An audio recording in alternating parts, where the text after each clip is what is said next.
whispers in the sky, threads of light where stars align,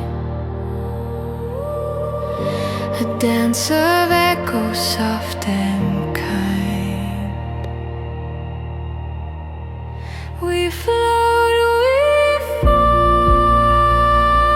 we rise in the arms. Dear family of life, for millennia we have taken for granted that our breathing is correct. And even today, many people don't train their breathing. They just think that is an automatic thing and they don't have to care about it. But when I go to the cities and I start to observe people, how they breathe, what I see most of the time is a shallow breath, an accelerated breath, and the movement of the body is not a proper movement. That's why if you don't control properly the muscles that are involved in breathing, your breath will always be shallow and accelerated. Breathing is very important. I know now we are talking about fifth dimension and the Pleiadians and exploring space, but we have to start with the basic. If the basic is not done, if the basic is not in place, then it is very difficult that your life will become calm and deep, because breathing is a reflection of how it is your life. If you want your life to be calm, to be deep, to be profound, then your breathing has to be calm, deep, and profound. That is why the sages throughout history always told us, tell me how you breathe and I will tell you how your life is. So first of all, we have to understand the dynamic of breath. When we breathe, there are many muscles that are working in our thorax and in our back. It is a long list. I will skip to all the list because many names will not tell you anything. So there are basically two main muscles that are involved in breathing, and there are the diaphragm. In your solar plexus there is the diaphragm that goes down every time you inhale and come up every time you exhale. So it helps the rib cage to move.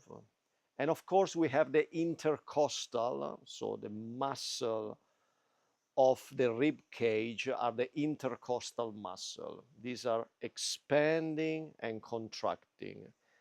So thanks to yoga, we can train both the diaphragm and the intercostal muscle. For example, every time we are in an inverted asana, that means our head is below our heart. So the head is below, the heart is up.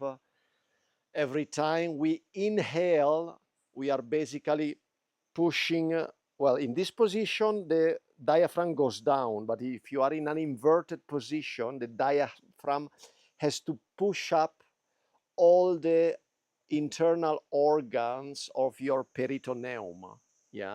So basically you inhale and you push up, you exhale, come down, you inhale, and so you can train your diaphragm.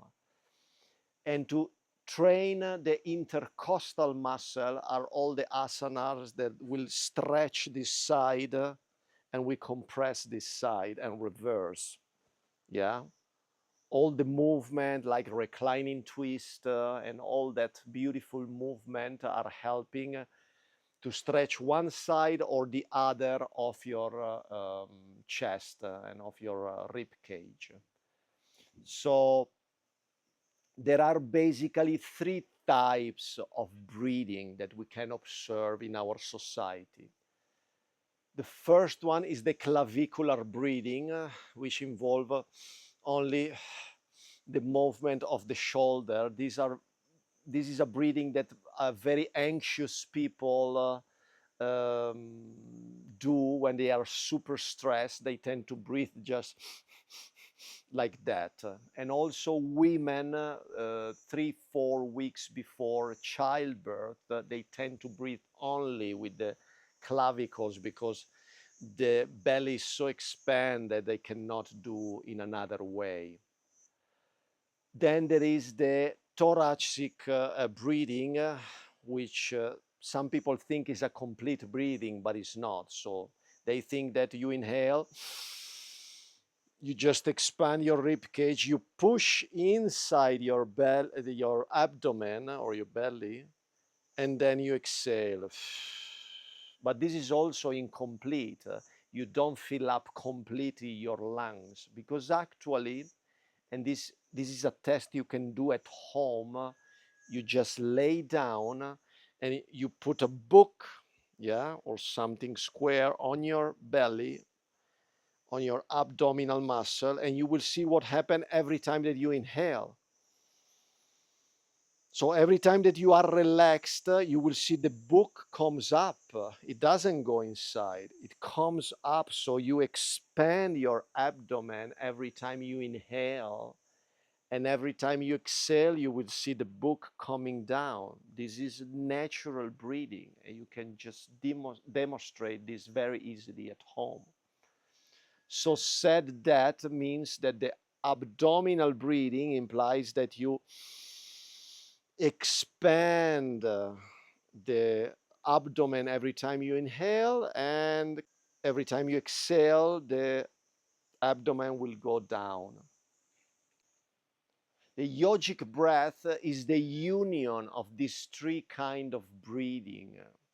So you start with your abdomen, then your rib cage will follow because the diaphragm go down, so you have more space to expand. And eventually at the end, the clavicles will come up.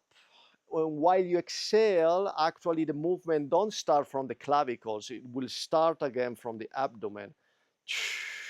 You disinflate the abdomen first, your rib cage come down, and consequently your clavicular muscle comes down.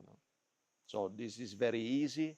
So take time every day to practice this simple exercise.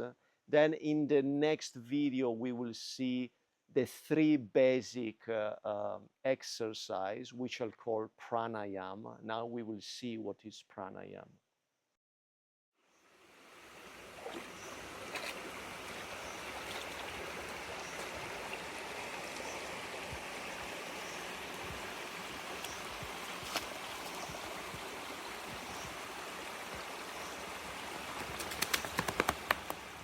So the word prana means breath, means spirit, and yama means control.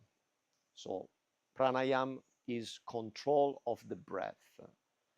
And controlling your breath is very important to control your mind, because if your life is very agitated and you don't breathe properly, you will become more and more stressed. You can only slow down.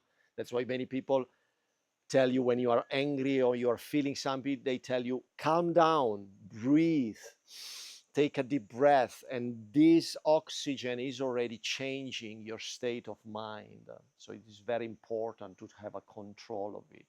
So the yogis of India, many years ago, 1,000 years ago, they discovered that just by changing this breath pattern, they can help the mind to relax and to have a more meaningful life, because if you want your life to be profound and simple and deep, then you have to breathe like that. There is also a philosophical aspect of breath and breathing, because everything that happens in your life can be in a form or the other related to your breath. For example, when you born into this life, you come into life while breathing. The child cry and you take the first breath when you come out of the womb of your mother. Then you sort of retain the prana. Of course, you have thousands, millions of cycle of breathing, and then eventually you die while exhaling out. And so the prana of your body is gone and you die. But there was a retention in the middle. And this applies in everything that you do in your life. Your relationship are related to this idea. You inhale a relationship, you retain for a while, and eventually you have to exhale.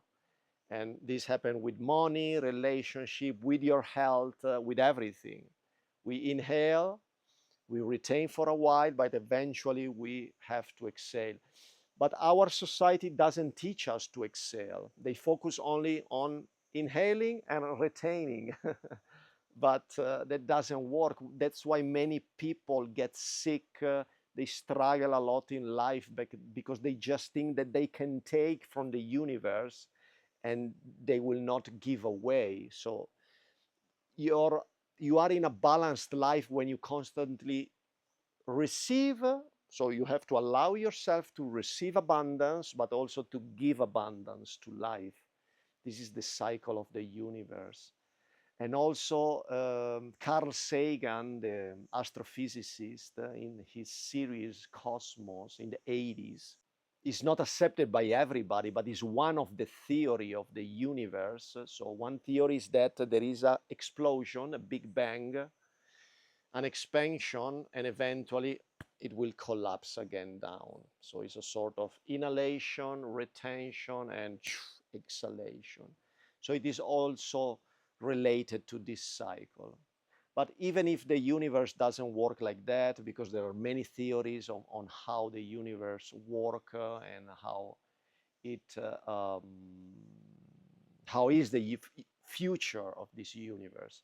But it's not important. It's a fascinating idea which was proposed by Carl Sagan, and it is very in line of the idea of cycle, of the of returning. Everything returns, everything goes, and everything returns.